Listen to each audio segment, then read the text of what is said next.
Hello, my young artists.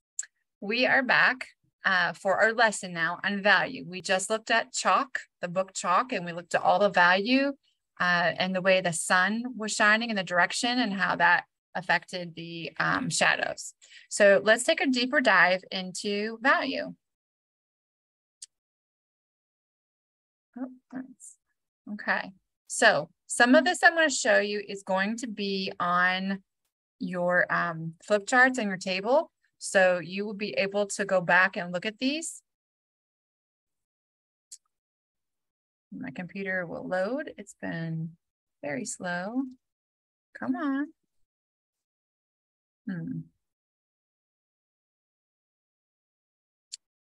All right, let's try that again. Let's try this one. Okay, so remember that highlight that I was telling you about? Okay, on the boy's nose and the cheek and that dinosaur tip of his nose when the sun was shining. It's almost white. If this is just a grayscale, no color, it's pretty much white. It's a highlight. All right, then you have the light source. You have to think about where the light source is coming from. It's going to be brightest, the highlight, where the center of where that light is coming from. So if the light is coming this way, it's gonna shine and hit the surface of the object, okay, like this. But this part is the most concentrated, like right in the center of where the light is coming from. Boom, that is the brightest spot. So that's why you're gonna add a little bit of a bright spot there. And then as it goes away, notice how we have these midtones. It calls midtones. Okay, you're going to gradually go into a darker area. And then you have the shadow. Okay, that's on the other side of the object where the light isn't hitting it. It creates kind of a shadow. And then there might be some reflective light. So with the light source is coming past it, around the edges of it. And so there'll be this little bit of a reflection. So it'll come here past the edge, hit here, and reflect a little bit right there. Sometimes you see it and sometimes you don't. And then if there's a shadow, you will see it'll take the shape of the object, but it'll be somewhat elongated. So if you look at this right here, I'll make my shapes. The shape of the object is a circle. Whoops, right? But this right here is more like an oval. The cast of the shadow is more like an oval. It elongates it a little bit. All right. So if you're casting a shadow of a tree, or if you're casting a shadow of a person, it's going to look taller than the actual person or tree. All right. So we're going to practice this. So this is just a diagram to show you in lines. You have the highlight, you have the area surrounding it, and you work into the midtones. You can kind of think of it this way. And then this area was the shadow, and this little sliver here was the reflective light. So if that helps you to kind of imagine where to put those, the value, that's where it would be.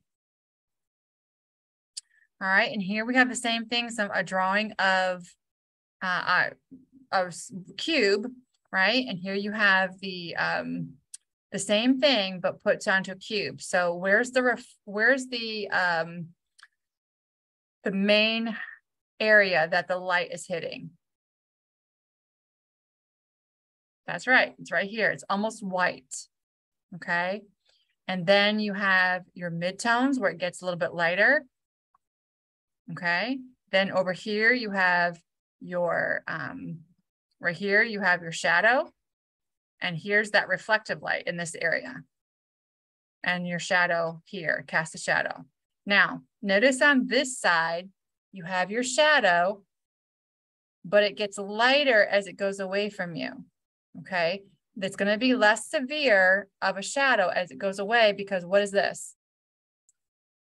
Reflective light. Good. we're going to see this a little bit. We're going to work on a still life. So we're going to put this into practice. So here, oh, hey, what happened there? I guess it's not going to let me make it bigger. I wanted to make it bigger, but it's not giving me the option to zoom. All right, so there's all 4 different shapes. You can see the same thing on the cone. We have the highlight right here in the edges, the shadow, the cast shadow, and then you can see the midtones in between the highlight and the shadow. And then on this side, you can see that little bit of reflective light. So in this picture, where's the light coming from? Look at the sphere, right? It's up here. So it's important. It's coming from this direction. All right. It's hitting them all over here. All right. So we're going to do a couple exercises. The first one is I'm going to have you create value scales. So you're going to create one just like this on your own with pencil. And then you're going to create some additional ones. You're going to do something called cross-hatching. So first you're going to make one with lines, cross-hatching. This is cross-hatching when you go back and forth. And what you do is you place the lines closer together to make it appear dark and farther apart to make it appear light. So the first one over here, you're not actually going to put anything in there. Okay, that one's just going to leave blank because that's the highlight. That's white or the lightest color. So for now, we're just looking at black and white. Okay, so over this one, I need to make these lines really close together. I guess I should be doing this in black. Not red. All right, so make these really close together. So with your pencil, you can get a much finer tip than I can. All right, I don't want to fill this hole in because it'll take forever. But then you're going to go this way. You should fill in the whole block. I'm just going to do it real quick because, or partial, because it'll take so long. Get as close together as you can. Okay, and still see the crosshatch. And then this one's white, and then find the center one. So this is 1, 2, 3, 4, 5, 6, 7, 8. So 1, 2, 3, 4. So one of these two are going to be your midtones. So you're going to match this up here. So sometimes it's easier to make the midtones. These are going to be a little bit closer together than this one. And this will help you figure out how to put them in the others, the spacing. Put those a little closer together. So you can see these are just a little bit closer together than here. So that means this one, they're going to be a little farther apart. That one really wasn't that much farther apart. Drawing with this computer, this mouse is hard. Let me undo these. All right, there we go. That's better. So these would be farther apart and then much farther apart. Okay, just a little bit. And then if you want to just put even just one line there, you could. All right, now again, this is on the computer. I'm limited as to how I can make the lines. So here I'm going to start getting closer. We're going to practice this with pencil. And then these would be even closer. Whoops. Okay, you get the idea? And then I want you to do stippling. So you can do it with dots, which I can't really do with the computer here. You can put your dots very close together to make them very dark. And then here, you're going to get a little farther apart, little farther apart, little farther apart until you get to none. Okay. And then after we finish that, we're going to apply it to a still life. So here's some examples. All right, you can do whatever kind of lines you want.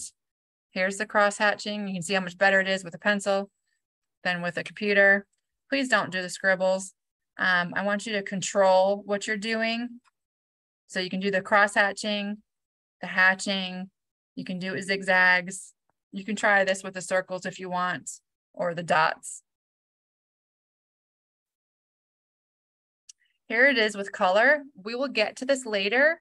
I just wanted you to see some value scales with color. It's a little bit different when we do the color. It's still going light to dark. You still have highlight, you still have shadow, but sometimes it's a little bit of a jump to go into color. It's usually easier for kids to start with just black and white. And that's in a landscape. You can see in a landscape, you have the darkest color usually is closest to you because it's brighter and bolder, and you can see it better. And it loses its color, so to speak. It's an optical illusion as it gets farther away from you because you can't see it as well. We'll skip that. All right, so you may have seen this set up in the classroom. We are going to practice applying our value on this still life after you do your 3 scales. All right, so we're going to take a look, and you're going to look for, I made everything white so you could see darker areas. I'm having a hard time talking today, recording this. So you're going to look for the areas, like you can see, look, there's a little cast shadow here. Even though the light is coming from over here, it's coming in this way, there's a little bit of a cast shadow here because of the edge of this container, okay? And then look the shadow here. There's even some light change here. Look at the shadow of this. Now there's multiple sources of lights in here. I can't close off the windows, like the windows behind me. So there's light coming from the windows, but I also have a ring light set up, as you will see in the classroom. We'll turn off the lights. I'll have the light cast on it, shining on it so that you can see these shadows. But I wanted you to see it in advance. I wanted to point out some of the things you're looking for. So there's a shadow here. Look at the shadow here. Where do you think that's coming from? From this tube, right? It's the shadow of this tube. But it's rounded because it's casting on the roundness of this bucket. And you can see the highlight here. Here's the real bright highlight. There's even some highlight here, how shiny it is. But then you start having these medium tones. Now we're not going to see any reflective light in this particular case. I don't think the light I'm using is quite bright enough. You don't see it over here. All right. You can see it a little bit on this one on the front. All right. So I just have a couple pictures of this. And then I have one from the other direction. And the reason I'm showing you is because you'll be sitting around it. You're each going to have a different view. But I wanted you to also see how your position where you sit and look at this changes the way it looks. But the light is still coming from this direction. So we're still casting shadows. Okay. This one, you can see the reflective lights, especially right here on this this board box. Okay. All right, I think that's it. Yeah. All right, so last thing, I'm going to show you how I want you to set up your paper.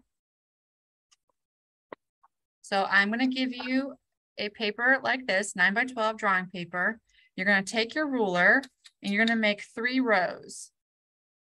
All right, so just line it up on the edge. And there's 1, 2, and 3. Okay, and then turn your ruler this way. Line it up on the edge of the paper over here. And then draw a line down, just those 3 rows. We're going to make that grid to make our value scales. Now you don't have to be perfect with that line, because the last one is going to be a little bit bigger. So it's okay if you make these slightly bigger. So there's 3. There's 4, 5, 6, and that's 7. I wanted you to have 7 spaces because I want you to have that middle block. So like in the example I showed you, they had 8. We could break this down into 10, okay? You can keep stretching out that value if you can control how close you put your lines together or your variations, but we're not gonna go there. That's more of a middle school or high school level. We're gonna go with 7. It's an odd number so that you can have the darkest, right? So if we're doing value, we're gonna color this real dark. You're gonna color the whole thing in. This should be black, right? Color all the way to the edges, this first one. I'm not going to do it all right now, but press hard, fill that one in. This one is going to stay white. This one, just do a medium, just do like a normal coloring. Okay, don't press hard, just be normal. You may have to come back and adjust a little bit. That's okay. All right, just do like a normal drawing or normal shading. Pressure, that's what I'm trying to say. Goodness, I'm telling you, I'm having a hard time. I've made several videos this morning already for our new lessons and woo. All right. And then you can go try to bring in the other two. So this one's going to get even lighter, right? And then this one's going to be super light. You got to barely touch the paper. So you're going to fill those in. This one's going to be a little darker than this one. So you have to press just a little harder. And then this one is like an in-between, not super hard, but a little bit harder. And these are going to be really close. Okay, they're going to be really close, but I want you to really try to get those in there. All right, and then you can do your cross hatching and then one of your choice. Let's say that. I said stippling, but you can do one of your choice. So these two, I want you to do the shading and the cross hatching. And then this one, you can your choice. You can do zigzag, you can do one of the other examples, okay? Here is where you're going to do your drawing for the still life. Okay, or you can do it on the back. Oh, I use that as an example. All right, so there's that. And then just to wrap up and to give you an idea of where we're going and some of what we're going to be doing with this. This is an example with paint. Whoops. All right, each of you, 2nd, 3rd, 4th, and 5th grade, you are all going to be doing something with value. You are all going to be using paint at some point, and you're all going to be using either crayon or color pencil at some point. And you're going to need to note value. So we're going to get into the color portion. All right. So first, day one, we'll just learn the value. We'll practice the value like I just showed you. And then we'll start to get into this a little bit more. And I'll make another video to go into some more details, or I'll just demonstrate live. But you can also do this with paint. So when you get into color, if you want to start practicing this at home or whatever, you know, your darker ones, here's your plain. This is pure green. Okay, that's just green. I didn't add anything to it. These, you add a little bit of white to make them lighter, and you can keep going. Okay, that's not as light green as I can go. This side, you will add a little black at a time to make it darker until you get to almost all black. All right, here's one I completed with the pink. So here's the pure magenta, hot pink, okay? And then this side added a little white at a time. This one I added black a little at a time. So that's your value scale. You can do the same thing with a color crayon and not mix. You can just press by pressing harder or pressing lighter. So 2nd grade is going to create a sky like this. We're going to create these concentric circles, and you're going to put your value scale with paint into the sky. Okay, we'll go more into that later. I'm just giving you an idea as to where we're going with this, so you have an idea in your head. So that's 2nd grade. And then 3rd grade, I'm going to have you blend yours. Okay, you're learning how to blend. 2nd graders, you can definitely blend yours if you want to, but this is the starting point, having them separate. I don't expect you to blend them. That's a little bit harder. Okay, 3rd graders, we're going to start getting into blending it. Same thing. You can see it's still the value scale. It's the same thing, but one's blending and one's keeping in those circles, just like we saw on the example with the circles. And then 4th grade, we're going to get into more color. All right, you're going to be looking at a sky sunset or sunrise, and you're going to be bringing in more colors like this. And then 5th grade, you are going to be getting into drawing details and drawing up super close and getting into that value scale. So we're going to be mixing with gray scales and color scales. Okay. All right. So you each kind of have an idea as to where we're going. So like I said, first, we'll do our value scales and we'll practice with the still life, and then we'll move into our project. All right, awesome. I hope you're gonna have fun with this. And remember what our goal is this year. We are trying to embrace our mistakes. Remember, this first step is just practice. We're learning, so don't expect perfection. All right, let yourself learn. Do not have yourself have the expectation of having it perfect. Just practice. And then when we start our project portion, we will set our goals and figure out where we want to go from there. Okay. All right, here we go.